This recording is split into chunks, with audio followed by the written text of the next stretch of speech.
সেদিন আমার স্বামী প্রতিবাদ করায় আমার শাশুড়ি বলে আমি নাকি আমার স্বামীকে তাবিজ করেছি, আর এই কারণে নাকি এখন আমার স্বামী আমার কথা বলছে।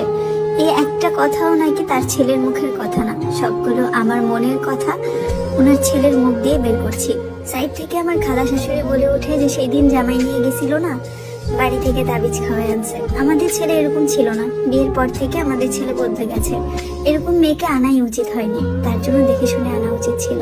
আমাকে পছন্দ করে আমার শ্বশুর, আমার শাশুড়ির পছন্দের ছিলাম না আমি, তাই বলে তার বাড়ির কারোরই পছন্দ না, যেমন তার বোনদেরও আমি পছন্দের না। আমার শ্বশুর মানুষটা ভীষণ ভালো, কিন্তু আমার শাশুড়ির মনের মধ্যে জিলাপির প্যাচ।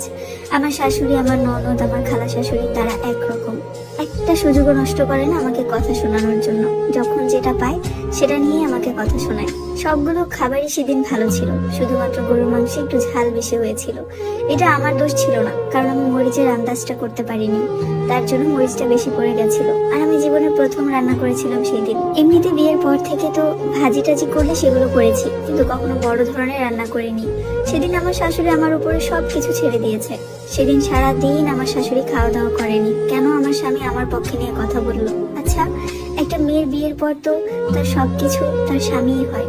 শ্বশুর বাড়িতে যেয়ে যদি স্বামী তার পক্ষে কথা না বলে, সে মেয়েটা কোথায় যাবে? শ্বশুর বাড়ির সবাই তো বউদেরকে কথা শোনায়, শাশুড়ি, খালা শাশুড়ি, ননদ, দেবর, শ্বশুর, প্রত্যেকটা মানুষ বউকে কথা শোনায়। এখন যদি স্বামীও একই পাল্লায় পড়ে যায়, সে মেয়েটা যাবে কোথায়? আমার স্বামী সেদিন শুধু এতটুকু কথা বলেছিল, ও তো ছোট, ওকে বুঝিয়ে নিতে পারো না? এই একটা কথার জন্য আমার শাশুড়ি আমাদের বাড়ি ছেড়ে 7 দিন তার বোনের বাড়িতে যেয়েছিল, আমাদের বাড়িতে আসেনি। বোনের বাড়িতে যেয়ে আত্মীয় স্বজন প্রত্যেককে ফোন দিয়ে দিয়ে বলেছে আমি নাকি তার সংসার খেয়ে ফেলেছি, সে নাকি এখন আর আগের মতো সুখে নেই। এই সমস্ত কথা যদি একটা বউ শুনে, তাকে নিয়ে বলে, তখন তার মনের উপর দিয়ে কি যেতে পারে একটাবারও ভেবেছেন? আমি সেই পরিস্থিতিগুলো পার করে এসেছি। আমার বাবার বাড়িতে পর্যন্ত ফোন দিয়ে বলেছে আপনার মেয়ে একটা বেয়াদব, আপনার মেয়েকে কোনো কিছুই শিখিয়ে পড়িয়ে পাঠান নেই, অথচ জামাইকে কিভাবে আঁচলে বেঁধে রাখতে হয় সেটা ঠিকই শিখাইছেন। আমি ছেলেকে বিয়ে দিয়েছি সংসার করানোর জন্য, আমার ছেলেকে ভেড়া হওয়ার জন্য না। এই কথাটা আমার স্বামী শোনার পর ভীষণ রেগে যায়। তারপর ওর মার সাথে অনেকটা ঝগড়া হয়। শুনে বলতে আমি তাকে কিছুই বলিনি। আমার বাবা যখন আমাকে ফোন দিয়ে বকছিল তখন সে শুনেছে। আমার বাবা আমাকে বলছিল যে তোর শাশুড়ি আমাকে ফোন দিয়ে বলল তোর জামাই নাকি তোর ভেড়া হয়ে গেছে, এই দিনের জন্য তোকে বিয়ে দিয়েছিলাম। আমি কি করব? তাদের প্রত্যেকের কথা শুধু আমারই শুনতে হতো।